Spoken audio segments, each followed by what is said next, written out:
Comme Seb l'a fait récemment, je voudrais vous parler d'un moment important. C'est celui du déménagement. À chaque fois c'est comme ça, je me souviens des précédents. Je refais mon chemin, les grandes étapes de ma vie, marquées par les cartons portés. En y repensant, il ressurgit des souvenirs de plusieurs épopées. Car de studio en studio, je me suis un peu baladée.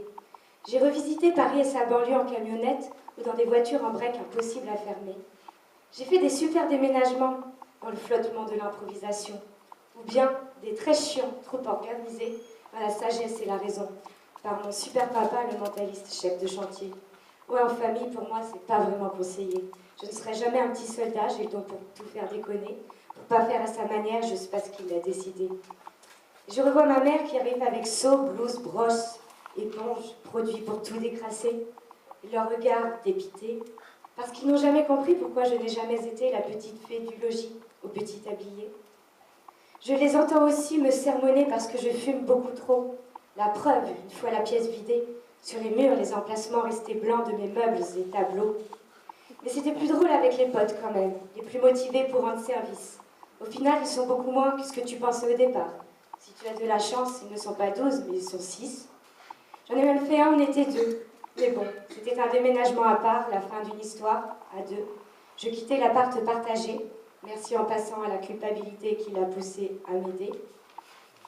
Mais c'était nos souvenirs à impacter, je ne me voyais pas convier quelqu'un pour nous assister. Ce n'est pas ces potes qui nous ont aidés à emménager qui allaient m'aider à partir. Pourtant, ils seront contents quand ils pourront revenir. Il y aura plus de place pour leur bière, leur whisky et leurs conneries. Et mon ex pourra s'en réjouir ou réagir. Mais moi, je ne serai plus là. Ce ne sera plus mon combat. Ce ne sera plus que sa vie. Avec mes amis, c'est presque devenu un rituel. Un déménagement, c'est plein de joie, toujours un peu irréel. Une nouvelle vie à fêter, alors on n'est pas très sérieux, encore moins organisé. On préfère déconner pour ne pas trop réaliser ce qu'il va falloir se taper. Tout le monde s'installe comme si c'était une soirée, on prend son café, son croissant. Certains se mettent à rouler, une clope, puis deux, ça papote entre potes et les filles échangent leur dernier potin. Les fous rires vont bon train, on est bien. Tout le monde paraît avoir oublié ce qui nous a fait nous lever ce matin. Je vois bien qu'on est loin de décoller. Déménager? Ils en ont plus rien à foutre. Il va falloir tout mon entrain et ma subtilité pour dynamiser les troupes. Si je ne lève pas les fesses du canapé, personne ne va se lever. Mais je perds pas le moral. J'écoute ma principale motivation. Ce soir, je dois pouvoir dormir dans mon nouveau chez-moi à leur action.